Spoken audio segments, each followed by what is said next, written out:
ظہر کی نماز کی اذان دینے لگے، اللہ کے نبی کا انتقال ہو چکا ہے۔ جب اشہد ان محمد پر پہنچے تو روتے روتے روتے آواز بند ہو گئی، اور جلدی سے اذان پوری کر کے نیچے آئے، کہا آج کے بعد قسم اٹھاتا ہوں اذان نہیں دوں گا، میرا نبی نہیں ہے تو اذان بھی نہیں ہے۔ اور حضرت ابو بکر سے اجازت لے کر جب وہ خلیفہ بن گئے، جہاد پہ چلے گئے، 6 مہینے تک آئے نہیں۔ لاکھوں صحابہ جہاد میں گئے، کسی کو میرے نبی خواب میں نہیں آئے، صرف بلال کو آئے۔ بلال یہ کیا بے وفائی، ہم سے ملنا ہی چھوڑ دیا، ہمارے پاس آنا ہی چھوڑ دیا۔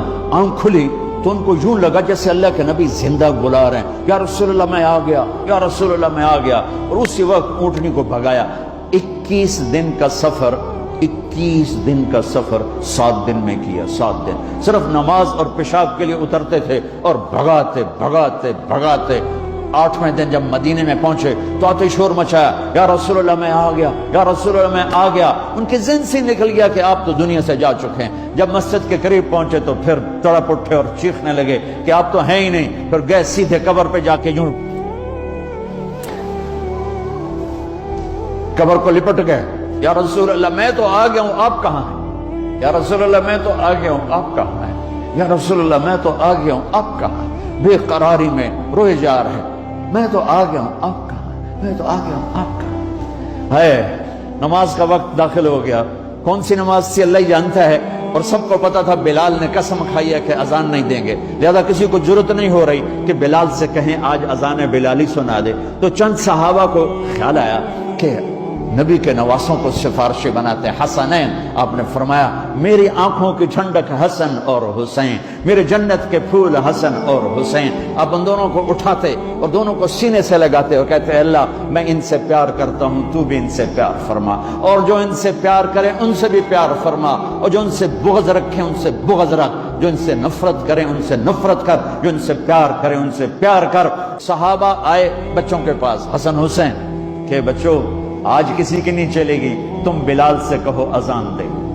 تو یہ دونوں ننھے منھے بھائی، حسن 7 سال کے، حسین 6 سال کے، 10 مہینے کا فرق تھا دونوں بھائیوں۔ چچا ایک درخواست، کہ میرے ماں باپ آپ پہ قربان، آپ درخواست کیوں کہہ رہے ہیں؟ آپ امر کریں، آپ حکم کریں۔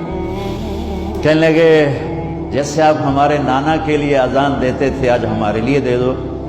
تو ایک دم وہ رونے لگے بلال، کہا ہے میرے بچوں میں نے قسم اٹھائی تھی کہ میں اللہ کے نبی کے بعد کبھی اذان نہیں دوں گا، لیکن تم پہ تو ہزاروں قسمیں قربان ہیں، میں اپنی قسم توڑتا ہوں اور اذان دیتا ہوں۔ جب وہ چڑھنے لگے اس بی بی کے گھر، قریب ایک انصاری عورت کا گھر تھا جس کی چھت پہ چڑھ کے اذان دیا کرتے تھے، تو سانس رک گئے سب کے، آنکھیں پھٹ گئیں، اور وہ یوں منظر دیکھ رہے کہ آج بلال تو ہے، محمد مصطفیٰ نہیں ہے۔ آج اذان بلالی تو ہوگی لیکن محمد مصطفیٰ کی جھلک نہ ہوگی۔ جب ان کانوں میں انگلیاں، جب انہوں نے اللہ اکبر کہا